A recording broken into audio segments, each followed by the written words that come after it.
देश के कई हिस्सों में हो रही बारिश ने लोगों को बेहाल कर दिया है। भारी बारिश के बाद सड़कें तालाब बन गई हैं, तो कहीं लोगों को बाहर निकलने के लिए नाव का सहारा लेना पड़ रहा है। बारिश का आलम यह है कि गांव के गांव पानी में डूबे हुए हैं और लोग कुदरत से रहम की गुहार लगा रहे हैं।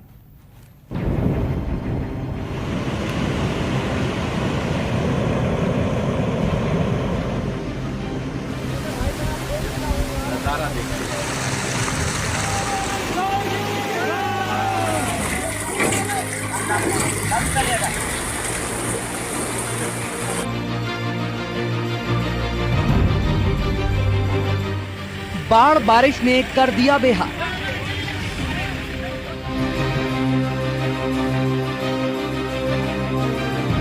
घरों से लेकर सड़कों तक पानी का तांडव।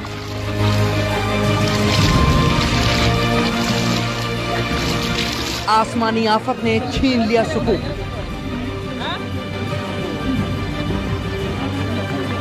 पानी पानी हो गया आधा हिंदुस्तान।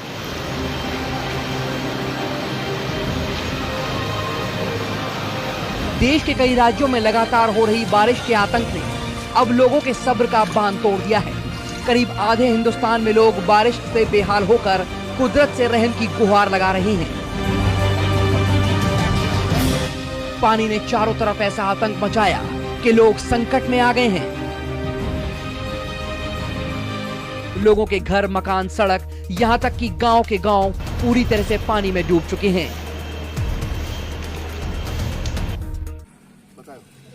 मैं हूं सुधीर कुमार पांडे, आप देख रहे हैं फॉक्स न्यूज हिंदी।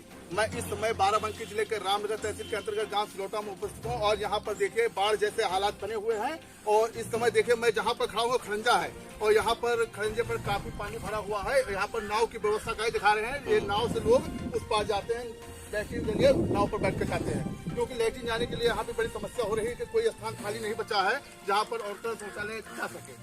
और इस समय आपको दिखा रहे जिस समय से बनी हुई है, जितने भी धान यहाँ की खेती थी सब डूबी हुई है।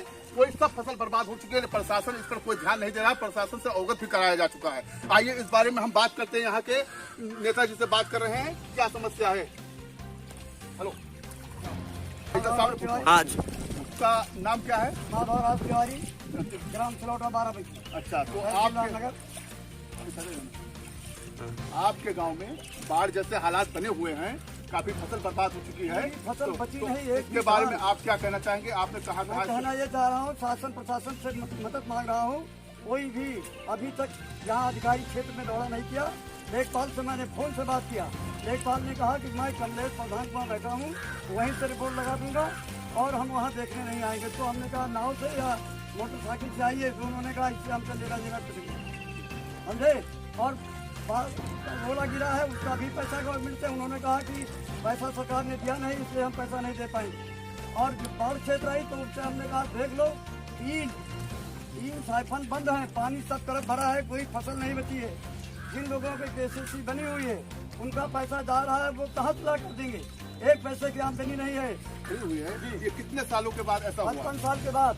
55 साल के बाद ऐसा हुआ? 55 साल के बाद आई बाढ़। तो इतना पानी।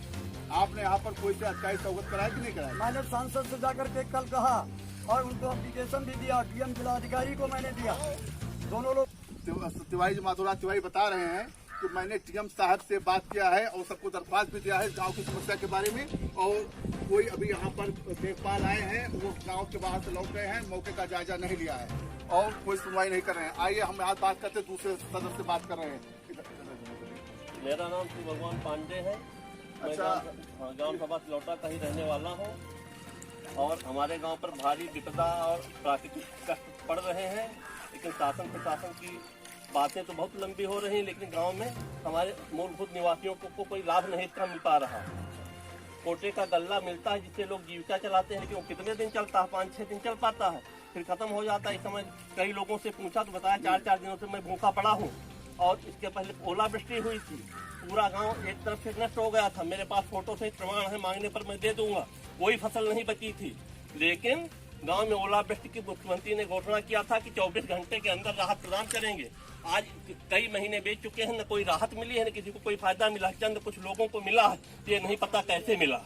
जबकि गांव पूरा नुकसान पहुंचा था पूरे गांव में। क्या लेखपाल ने यहाँ पर आकर के सर्वे किया था, फार्म भरे थे कि नहीं भरे थे? लेखपाल ने कहा था, मैं स्वयं जाकर के तहसील में उनको हैंड ओवर किया था, उनके मुंशी थे, मैं जाकर के उनके बिल्डिंग पर तहसील में जाकर के दे आए थे अपने कागज, लेकिन कोई भी सहानुभूति और सिंपैथी नहीं मिल पाई शासन की तरफ से। आज स्थिति यहाँ पर यह है कि जो बाढ़ग्रस्त गांव घोषित किए जाते हैं, सामने 700 मीटर पर बंधा है, बांध केंद्रीय बंधा हुआ है घाघरा नदी का, और जिसके अंदर का पानी जब मीटर लेकर के नाप लिया जाए तो कम निकलेगा, लेकिन हमारे गांव के अंदर का पानी उस पानी से वाटर लेवल 2 मीटर ज्यादा निकलेगा। वो सब सफेद ठोस दिखाई पड़ रहा, कोई धान नहीं, सभी धान लगे हुए थे।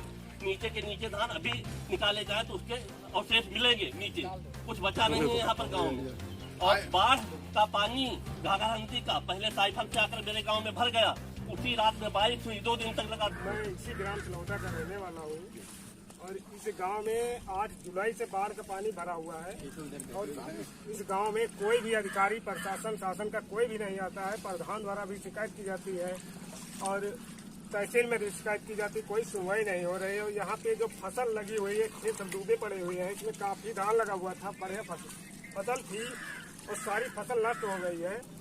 किसान सब मर रहा, भूखों कोटेंगे किसान। मैं शासन से ये रिक्वेस्ट कर रहा हूँ, प्रार्थना कर रहा हूँ कि आके हमारे गांव की समस्या को देखें, इससे अवगत होकर हमारे गांव की समस्या को सुने।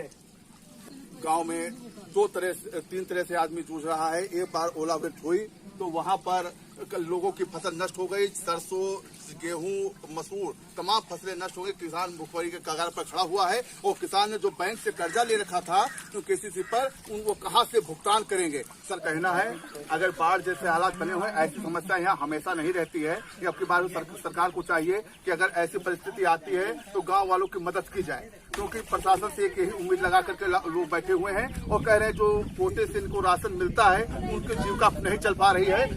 ये राशन है और सब लोग को राशन भी नहीं मिल पा रहा है। देखो, जानवर भी परेशान है, चारे के लिए जानवरों को काफी दिक्कत हो रही है और यहाँ पर कहीं